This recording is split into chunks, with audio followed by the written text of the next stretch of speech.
The year is 1992.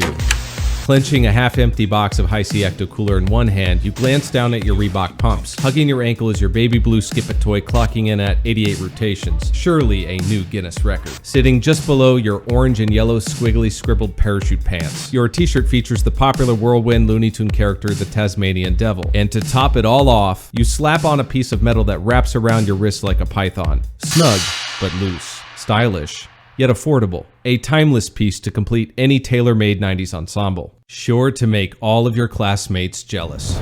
This piece of elementary grade swag was the hottest thing next to a can of Chef Boyardee, until kids started getting cut and injured, leading to a widespread ban of the thing from schools in the United States. The sleek, slappable band was benched for various sports due to its risky nature. Where did this thing come from? And how could something so simple, yet so novel, have taken over toy sales by storm in the Western world? This is the story of what could be considered the fidget spinner equivalent of the early 90s. As quickly as it hit the market, it was fading from store shelves.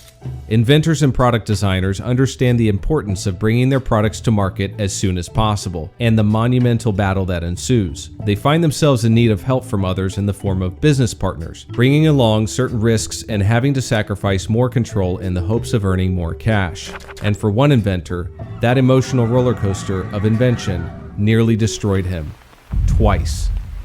This is the story of the Slap Wrap.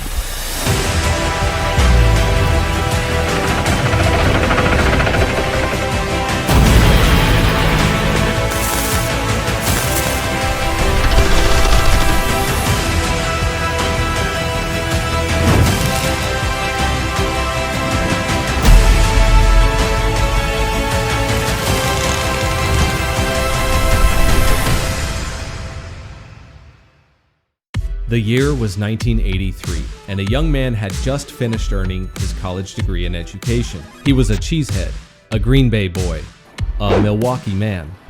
He was from Wisconsin. Growing up, Stuart Anders had a passion for building things from his imagination. He was born to create, developing his crafting skills at a young age, making forts out of grass and branches outdoors. Indoors, he sculpted art and made inventions, gluing blocks of wood and coloring anything he could get his hands on. His imagination was running full speed, and he enjoyed giving his early creations to his family as presents. To this day, he remains excited about whatever new ideas and concepts he may whip up. It is a way of life for Stuart which many of us will find relatable. Despite celebrating his completion of higher education, Mr. Anders couldn't seem to catch a break post-graduation in landing a solid teaching position. There was no Google, LinkedIn, Facebook, or Glassdoor. There were classified ads in the newspaper. Often people made cold calls to secretaries of companies inquiring about open positions. You had to apply in person, travel across the state, and hand over your resume while dressed to impress. Stuart, not being one to sit idly on his hands, sought out opportunities to exercise his craft as a substitute teacher, supplemented with some team sports coaching. It was better to stay busy, get a foot in, and pay the bills, while he waited for a more desirable, open, full-time teaching position. While reflecting on his past and contemplating his future, he rummaged through the items in his mother's old sewing table, a place where Stuart had been many times in the past, but this time was different. Among the memorabilia was something that caught his eye, a simple folding tape measure. It was thin and springy. It could be straightened when measuring, and when let go, would roll back on itself, returning to its original spiral form. Stuart, being relatively young and still having that last spark of childhood in him, toyed with the roll of flexible metal and eventually found it spun around his wrist, changing his life forever. A sudden flash of inspiration reverberated in his mind. This could be something. He slapped his wrist with it again, and again, and again.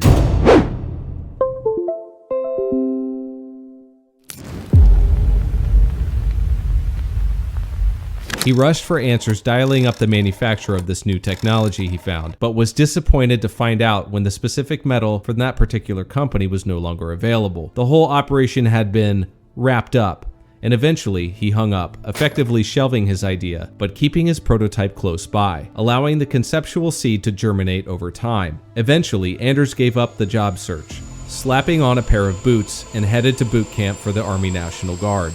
Gone were the days of playing with mom's tape measure. Stuart had a bigger hunk of metal to tame, in the form of a flying, fire-breathing beast we like to call a helicopter.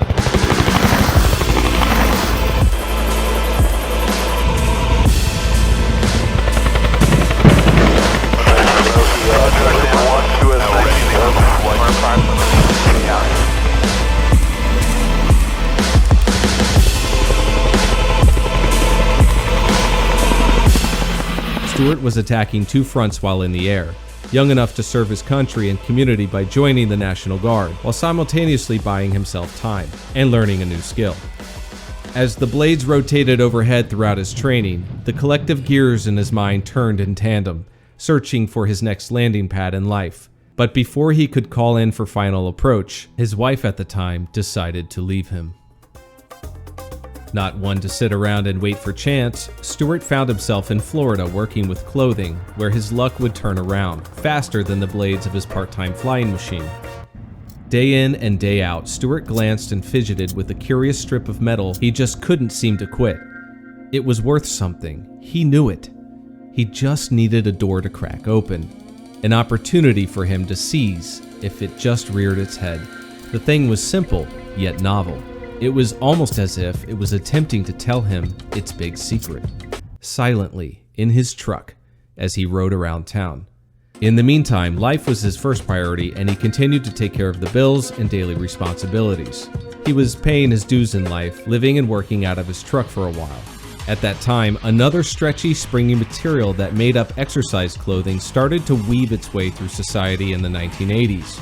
He liked it, especially when used in bicycling shorts. It was supportive, yet had room to move, relaxed, yet form-fitting. Much like his life to this point, it went with the flow of things but didn't slack. Having years of sewing experience with his mother back at home, Stuart began to thread the needle with his creative spark once again, and produced clothing for his gym-going girlfriend at the time, and people began to show interest. They saw the value in his tailored threads. Opportunity knocked, and he soon found himself stitching outfits and swimwear together for a local company.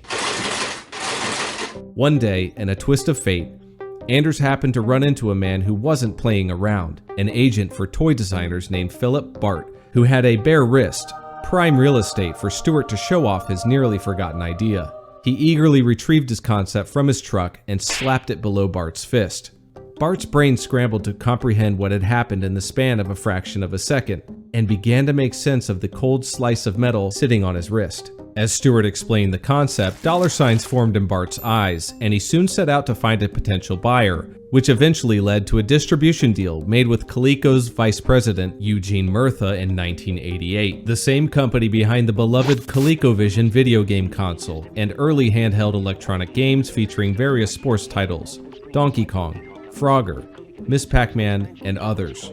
Coleco had also gained fame for their line of Cabbage Patch dolls that were very popular among American girls. Before the time of Call of Duty and Roblox, with children raised by Wi-Fi streaming endless short-form content, there was a massive toy market, and the best way to get word out about innovative new products to businesses and potential customers was a good old-fashioned fair.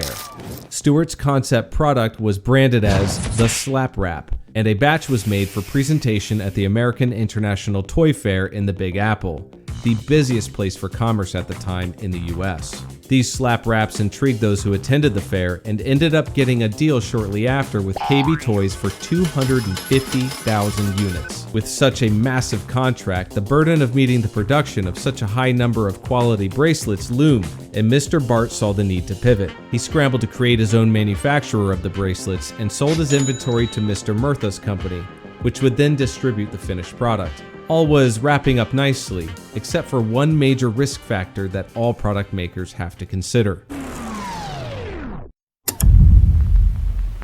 The Slap Wrap was being marketed as a toy novelty, yet Stuart and Philip couldn't shake the underlying liability issues of the possibility of the steel in the bracelet cutting through the surrounding fabric, potentially causing discomfort or even serious injury to their target customer: children. With the fear of angry parents later suing them into oblivion, they put their heads together and conducted a few experiments, eventually discovering that if they increased the thickness of the measuring tape material by about 0.002 inches, It would prevent the steel from breaking through, but this would cause the bracelets to be delayed for another 2 years. If you have ever had one, especially in the 90s, you will know that the rounded edge in particular has to be perfectly smooth, no edges or sharp points at all. During this time, knockoffs had already found their way onto the market after the Slap Wrap's initial exposure at the toy fair, and tempers were starting to flare among Mirtha and Bart. Casualties were stacking up in schools and sports teams, as children were getting injured by variations of the toy, particularly with the cheap counterfeits. While Mirtha did his best at PR damage control, he was losing the battle with the press at persuading the masses that the official Slap Wrap was safe compared to the cheaper, more popular rip-offs, which would sometimes sell for even less than $1 at the time. If this concept of shoveling garbage in exchange for massive profits escapes you, remember the massive money-making opportunity that fidget spinners and slime were just a few years ago. The toy fairs of the past were jam-packed with people from all over the world. The hottest injection-molded colored plastic dolls, gadgets, and trinkets filled musty hot elevators working overtime, pulling tens of people up and down floors in a seemingly never-ending tug-of-war. The people showing off samples and early purchases, trying to figure out what the next big thing was going to be. The Slap Wrap showcased by Mirtha were the elevator talk that year, and some samples had made their way around the convention. Bart blamed Mirtha for letting early prototypes into the wrong hands at the fair and seeking other suppliers, while in turn, Mirtha blamed Bart for moving too slowly on raw materials and wasting time coming up with too many concepts, like the Slap Wrap ponytail and other uses for the curly coil. There were too many cooks in the kitchen, so to speak, with different recipes and not enough ingredients to go around. Needless to say, things quickly got ugly between the two, and the fate of all their work lay in the balance. They eventually found themselves in arbitration, seeking damages for missed sales and breaches of contract. Much to their surprise, arbitration found both at fault, but not equally. While Bart received a slap on the wrist, Mirtha took the brunt of the damage as he was ordered to pay over $750,000 to Bart. In an unexpected plot twist, Mirtha's Main Street toy company turned out to be insolvent, and he ended up paying nothing to the man. What? Bart was furious and insisted he receive a whopping $1 million in lost sales and depreciating inventory that was just sitting in a warehouse, collecting dust, as it was no longer trending in the market and could not compete with East Asian knockoffs. Meanwhile, Anders stood by, watching the two he depended on seem to squabble away the potential of his novel product idea, the one he hadn't given up on for all those years. The amazing idea that had come to his mind while going over the warm memories behind his mother's sewing desk. Unfortunately, that's just how it seems to go more often than not in the product making business.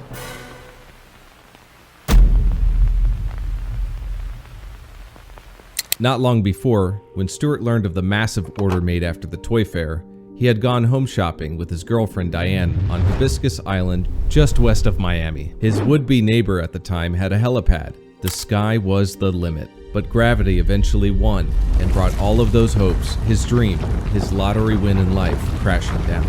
He went from shopping for a luxury home in paradise to scrambling to move their things out of their apartment they no longer could afford, and rented a much cheaper place to figure things out, a holding cell in the form of a rental storage space.